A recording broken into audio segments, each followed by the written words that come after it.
Ukraine has been destroying Russia's tanks by the bucket load. A staggering 11,256 of them have been taken out as of October 14th, according to Ukraine's Ministry of Finance.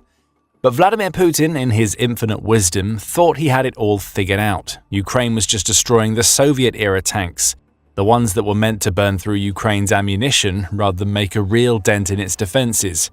Putin was keeping Russia's best tanks away from Ukraine. Finally, Russia's leader unleashed those tanks on Pokrovsk, and in no time at all, Ukraine proved that they were no better than the tanks that Russia had already lost. Russia saved its best tanks for a year, only for Ukraine to crush them in minutes.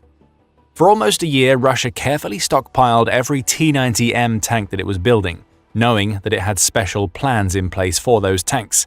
That's according to David Axe, writing for Euromaidan Press, who says that Putin was planning a major mechanized assault on the Donetsk Oblast with Russia's T-90Ms. Those tanks were supposed to finish off the last of Ukraine's resistance, allowing Russia to finally claim the key logistical city of Pokrovsk that Putin originally thought his troops would take during the summer. Russia's soldiers failed. The T-90Ms would finish the job. And Putin had every reason to believe that the T-90M was the right tank to finally take Pokrovsk.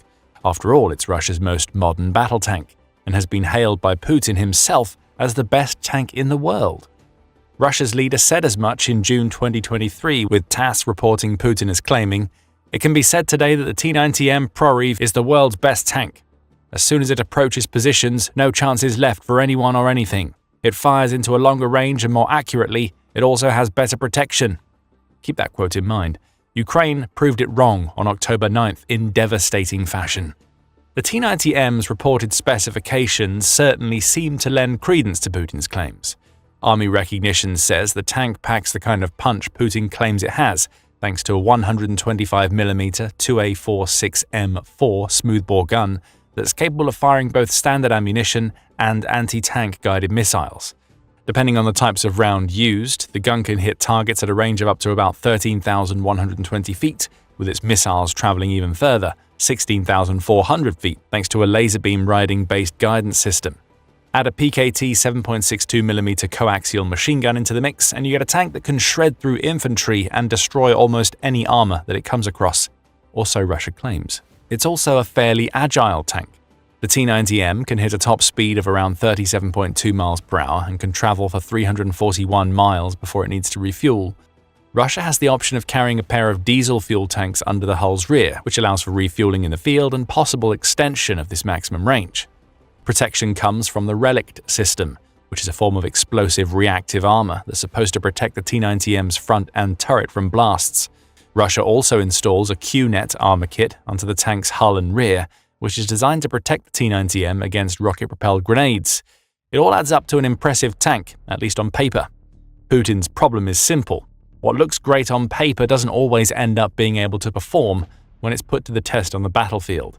In the T-90M's case, a lot of firepower and protection against explosions doesn't mean much when Ukraine brings so many different types of weapons to a fight. Still, Putin thought he had the right tank for launching a new mechanized assault near Pokrovsk on October 9th. This assault would see Russia reverting to type after spending the summer sending small groups of infantry to infiltrate settlements around Pokrovsk. Russia's target, Axe explains, was the small village of Shakova, and he'd amassed an intimidating force. The village, which is located about 12.4 miles north of Pokrovsk, was to be subjected to 36 Russian tanks, including plenty of T-90Ms and armored fighting vehicles, in addition to 40 motorcycle troops. Axe notes that Shakova is also an anchor for Ukraine's defenses that lie east of a 24.8-mile salient that Russia managed to carve through Ukraine's defenses in the Pokrovsk direction during the summer. Russia's objective was clear. If it could overrun Shakova with this mechanized assault, it will be able to embed its troops into the village. With fortification complete, Shakova could then be used as a launching pad for future assaults that would take Russia closer to and eventually into Pokrovsk. On October 9th, that mechanized force launched its attack. The outcome was brutal for Russia. Ukraine was prepared for everything that Russia was going to throw at it on October 9th. Shakova was already home to Ukraine's 225th Assault Regiment. Their numbers have been supplemented by operatives from the notorious 1st Azov Corps, which spent the latter part of the summer coordinating the retaking of several settlements near Pokrovsk from Russia. Those two units worked together to construct a defense that would overcome Russia's mechanized assault. The assault came in waves, as the 1st Azov Corps recounted in a Telegram post in the battle's aftermath. The enemy carried out offensive actions in several waves and from different directions, the group said. Initially, groups of motorcyclists advanced, followed by columns of armored vehicles, tanks and armored personnel carriers with infantry. That seems like a Putin-approved approach. Rather than sending the tanks and armored vehicles in first, Russia sent in its vulnerable motorcycle troops to soak up Ukraine's ammunition. The idea may have been to leave Ukraine's defenses without the ammo needed to take on the tanks that followed. Instead, as Russia attempted to advance in waves, mines, drones and artillery stopped the mechanized assault in its tracks. Ukraine managed to hit 20 of Russia's vehicles, including a trio of its tanks, in a defensive bombardment that forced Russia's forces to scatter back to the contested village of Volodymyrivka. That village, which is just south of Shkova, was then targeted throughout the night of October 9th and into 10th by Ukrainian bomber drones, which were deployed to pick off any survivors. There were no Russian forces left in Volodymyrivka by the end of the night, and the numbers make for terrible reading for Putin. By the end of the assault, Russia had lost 3 of its tanks, 16 of its armored fighting vehicles, and 41 motorcycles. 2 more light vehicles were also destroyed, the 1st Azov Corps says. It's unclear what these light vehicles were, however, Russia has a track record of sending civilian vehicles into assaults against Ukraine, to the point where Axe reports in a separate article that civilian cars now make up 90% of Russia's vehicle losses in Ukraine. So it's possible that some of Putin's soldiers had even worse protection than that offered by the T-90M tanks and armored vehicles of which Russia is so proud. Speaking of Russia's soldiers, they had a very bad day on October 9th. The 1st Azov Corps says that confirmed enemy losses amounted to 107 irreversible and 51 medical. We can assume that means 107 dead and 51 injured, which accounts for the majority of the troops Russia sent to assault Shkova. Axe adds that it isn't clear which of Russia's units it dedicated to the mechanized assault. However, it's possible that the soldiers were part of the 5 Marine brigades that Russia sent to Pokrovsk in response to Ukraine's deployment of the 1st Azov Corps in the region. If that's the case, the Russian troops that died in droves in the Shkova attack were among the best that Russia has to offer outside of its special forces. Even Russia's best can't do much when the tanks they drive aren't as good as their leader claims them to be. What happened on October 9th was a humiliation for Russia.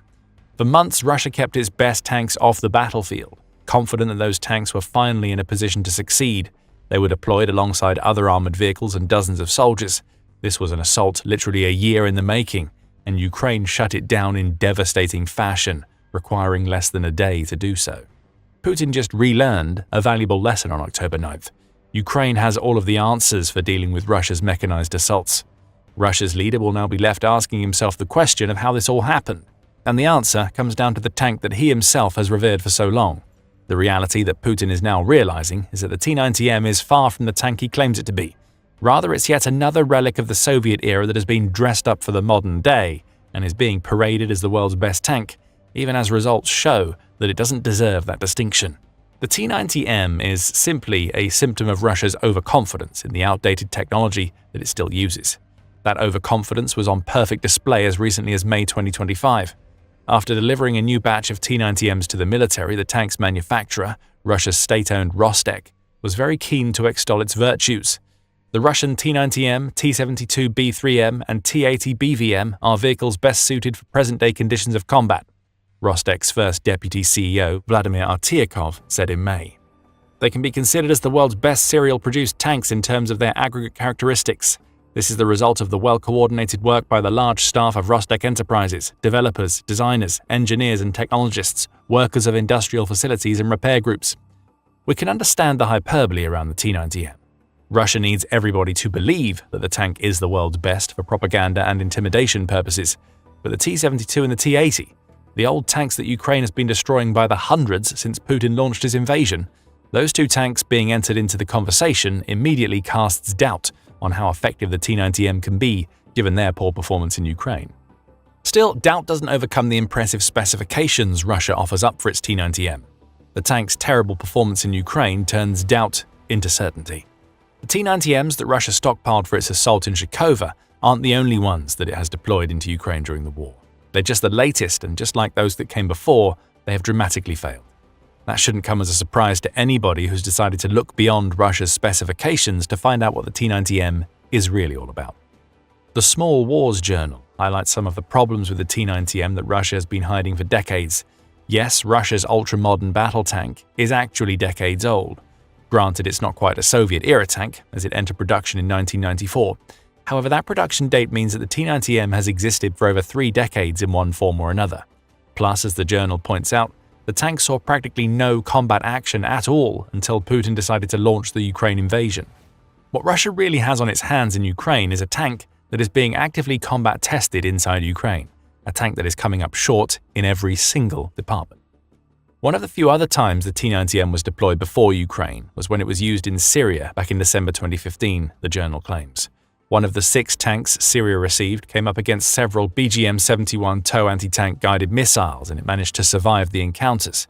That would have raised Russia's confidence in its tank, though it also doesn't mean much from a modern perspective. BGM-71s are hardly the newest anti-tank weapons available. They've been in service since 1970, making them much older than the T-90M itself. You would expect Russia's best-in-the-world battle tank to be able to absorb hits from a weapon built 24 years before the tank was deployed. Russia's problem, as it discovered in Ukraine, is that the T-90M isn't capable of dealing with modern anti-tank missiles or the hordes of drones that Ukraine has built since 2022. Weaknesses abound in the design of Russia's supposedly world-beating tank. One of those weaknesses is a holdover from the T-72. That Soviet-era tank lacks the partition that separates its crew from the ammunition stored in the tank. Without that partition, the T-72's ammunition exploding destroys both tank and crew. The T-90M has the same lack of a partition, with Russia instead favoring a carousel that makes the tank a death trap if it's struck by a top-down weapon. Guess what Ukraine has? Drones, Javelin missiles, and several other anti-tank weapons against which the T-90M was completely untested before the Ukraine war exposed its fatal flaws. The best tank in the world still carries many of the Soviet-era design flaws that have led to so many thousands of its older brethren becoming little more than flaming wreckages on the Ukrainian battlefield. It's not just these types of structural design flaws that make the T-90M a far weaker tank than Russia claims. The tank is also plagued with technical issues. Take its turret, for instance. In addition to being vulnerable to top-down strikes, that turret also has an interesting design flaw. The flaw was exposed by Forbes in May 2022, which named the issue spinning turret syndrome. When the T-90M is hit in a certain way, its turret starts spinning around uncontrollably, making the tank's impressive firepower practically useless. There have been several examples of this fatal flaw being exposed by Ukraine. In January 2024, Ukraine managed to take out a T-90M using a pair of M2 Bradley vehicles that should, in theory, have been unable to penetrate the T-90M's armor. Spinning turret syndrome was the cause of the Russian tank's failure. Something similar was seen in December 2023, when one of Ukraine's first-person view or FPV drones scored a direct hit on the T-90M to send its turret into an uncontrollable spin that led to the crew losing control of the entire tank. And in May 2024, another T-90M tank struck by several of Ukraine's FPV drones ended up experiencing the same problem. The turret started rotating clockwise after the second drone strike, and as was the case with the other 2 incidents, the Russian crew was forced to abandon the tank. It should go without saying that a tank that is meant to be the best the world has ever seen shouldn't have this kind of technical problem. What use is armor that's capable of protecting the T-90M's crew when the tank itself becomes uncontrollable thanks to some kind of design flaw that should have been caught decades ago? We say should have. The reality is that Russia would never have even thought to look for this type of flaw because drone strikes weren't even a consideration when the T-90 entered production in 1994. And that brings us back to the point that this tank is not only far less modern than Russia tries to claim, but that it's also built on the back of outdated Soviet-era designs that aren't suitable for modern warfare. The national interest makes that clear in an article examining the T-90M's many failures before Ukraine wiped out several of them in a single day on October 9th. It notes that strategic mistakes were partly to blame for so many T-90Ms being taken out, as Russia was deploying them in urban regions that don't offer the space a tank needs to operate effectively. However, it was new weapons that were the main problem for Russia's tank. The advent of new threats appears to have rendered obsolete some of the defenses of the T-90. Loitering munitions such as the Lancet, as well as top-attack anti-tank guided munitions such as the US-made Javelin have so far proved effective against the Shtora defense system, the national interest reports. Add drones to that list. Ukraine did, and it showed what these drones, along with mines and artillery, can do to Russia's T-90Ms on October 9th. Given that its most modern tank has failed so often in Ukraine, you would be forgiven for thinking that Russia is going to give up the ghost on the T-90M. You would be incorrect. Russia is not only going to keep on pushing with the tank, but it's also looking to boost its stockpiles even further. Whether it can or not is another matter. In June, United 24 media reported that Russia was significantly expanding the production of the T-90M. It quoted the Conflict Intelligence Team, which claims that Russia managed to build between 280 and 300 of these tanks in 2024, which represented a marked increase on the numbers built in previous years. There were between 60 and 70 T-90Ms made in 2022, followed by Russia building between 140 and 180 of the tanks the following year. The thing is, that supposed mass production isn't going to do much to replace the enormous numbers of tanks Russia has lost in Ukraine. We told you in the introduction to this video that Ukraine claims to have destroyed 11,251 of Russia's tanks. That amounts to about 3,000 per year, so a T-90M production schedule that only produces a tenth of that number isn't going to worry Ukraine when it's already proven many times, and again on October 9th, that it can destroy T-90Ms just as easily as it takes out Russia's older tanks. So why is Russia trying to mass-produce the T-90M when it's clearly a failure? United 24 media hints that Russia is trying to stockpile for the future. Whether that means it's rebuilding its tank stock or it's getting ready for a time when it'll be able to start selling the T-90M isn't clear. Perhaps that means the T-90Ms Russia deployed to Shkova were pulled from the stockpiles Russia is trying to save because of the combination of past tank losses and the country's failure to take Pokrovsk during the summer. We can't say for sure. But what does seem more certain is that Russia may have a very hard time selling T-90Ms after Ukraine. Frankly, it was having a hard enough time even before the war started. Russia seemed to be onto a winner back in 2019. That's when India committed to buying 469 T-90Ms in an order that Meta Defense estimated to be worth about $2 billion. That amounts to a per-unit cost of over $4.2 million, which may make it clear why Russia is trying to mass-produce the T-90. Earning over $1 billion per year from 280 to 300 of these tanks would be helpful, given that Putin is spending billions on the Ukraine war. However, India wasn't happy with the T-90s it received from Russia. By September 2020, the tank was being criticized for its poor performance. Global Defense Corps also adds that the Indian Army used the T-90s it had back in 2017 as part of a Russian tank biathlon that included 19 countries. India lost that biathlon because its T-90s malfunctioned. By 2024, the National Interest was reporting that India was rebuilding its T-90s almost from the ground up to make them tanks that could actually be usable in modern warfare. And a couple of years prior, Global Defense Corps said that India had ditched future plans to buy T-90s, preferring instead the French Leclerc tank. Much of this happened before Putin started the war in Ukraine. In other words, the T-90M was already seen as a failure by one of Russia's main weapons customers long before it proved itself to be one in Ukraine. All of this brings us back to October 9th and what Ukraine achieved against Russia's mechanized assault. The T-90M's faults were again on display, as it not only failed to help Russia complete that assault, but was also so powerless against Ukraine's drones, mines and artillery that the assault lasted for less than a day. Russia will likely continue to deploy T-90Ms from its stockpiles. Ukraine will just keep destroying them, turning the world's best tank into little more than an afterthought on the battlefield. The T-90M is just one example of the many failures of Putin's that are tearing Russia apart. Frankly, Russia's president has even bigger issues on his hands than a modern tank that is anything but great. Find out what those issues are in our video, and remember to subscribe to The Military Show for more videos covering Ukraine's defense of Pokrovsk and the surrounding settlements. And thank you as always for watching.